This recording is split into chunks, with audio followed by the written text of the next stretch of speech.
ভাই শুটকি মাছ দিয়েছে, আজকে শুটকি মাছ খাবো।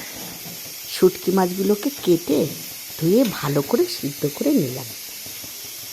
তারপর কড়াইতে তেল দিয়ে শুটকি মাছগুলো ভেজে নিলাম। এইদিকে আলু, পেঁয়াজ, রসুন, কাঁচা টমেটো, পুঁই মিটুলি সব একটা পাত্রে ধুয়ে কেটে রেখে দিয়েছি।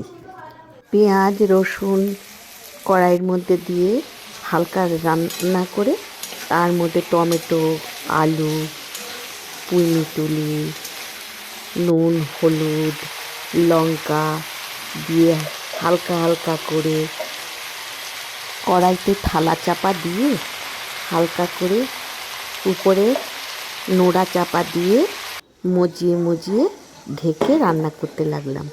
আস্তে আস্তে মজে গেল, শুটকি মাছগুলো দিয়ে দিলাম, দিয়ে হালকা জল দিয়ে ঢেকে দিলাম।